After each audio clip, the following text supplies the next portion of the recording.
the GB News audience might not be familiar with what exactly has happened here.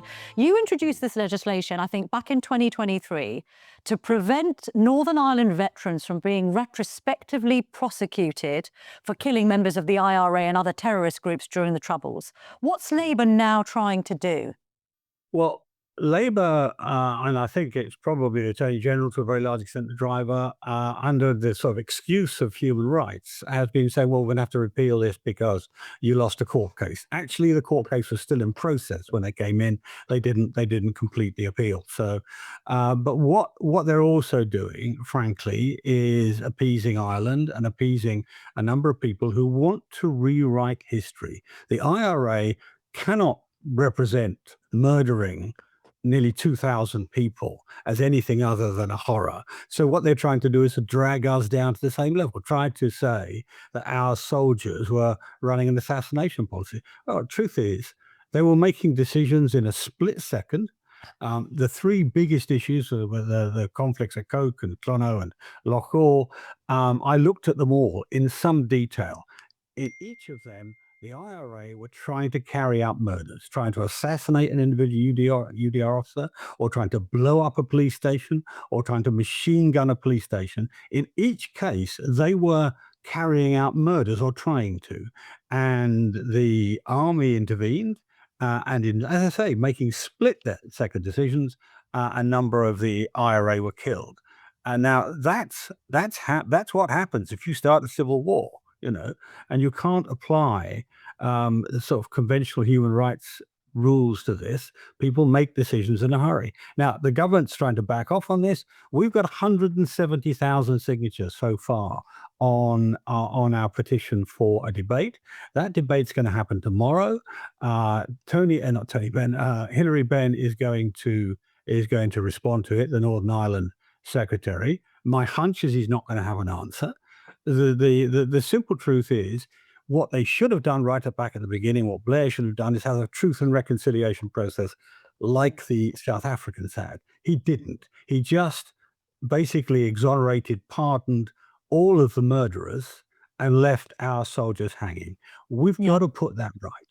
I've never seen such a stark example of two-tier justice, of politically driven justice, what it is. Well, let's just talk about that, David, briefly. Sorry, just talk about that, because you mentioned the Attorney General, Lord Hermer, earlier. Now, I just want to caveat this conversation by pointing out that Lord Hermer is a lawyer.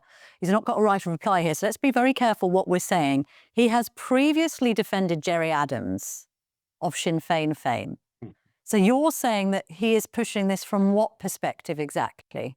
Well, what I'm saying is that the government's approach is one that says this is a human rights issue. I don't really think, look, there's nobody who's fought harder for human rights in the Commons on either side of the House than me, but I don't think it is. I think it's politically driven. But I think people like Lord Hermer, listen, I'm not a critic of him for representing people who we might not like in court cases. That happens. Lawyers do that. They have to have lawyers, so they do that. No, what I'm a critic of is using a human rights excuse to destroy the retirements of people who are heroic, patriotic, fought with skill and courage to defend us. And by the way, one of the effects of these operations was the murder rate in Northern Ireland went down dramatically afterwards.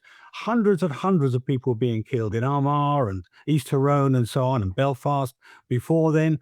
After these operations, frankly, when the killers were dead, the death rate went down. The death rate amongst innocent people went down. Trying to wrap that up as a human rights issue on behalf of the killers, frankly, the murderers who themselves got killed, in my view, is a misuse of human rights. Very final quick question then. This debate tomorrow, I mean, can you really force the government's hand on this? Do you have the numbers? No, and it will not be decisive. This is about the general public. If you think, where do our soldiers come from? In two world wars, they were won by mostly young women as well, from the industrial heartland of Britain, from Leeds and Bradford, from Bingley, from Wigan, from Birmingham.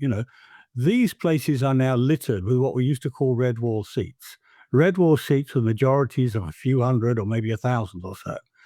There are 2 million the veterans in this country, many of them live in those seats. It's for them to say to their MP, look, if you want me to vote for you next time, you've got to make sure that I, my family, my colleagues, my comrades get proper justice. And this is not proper justice. All right, we need to leave it there, Sir David, but thank you very much indeed for joining us this morning.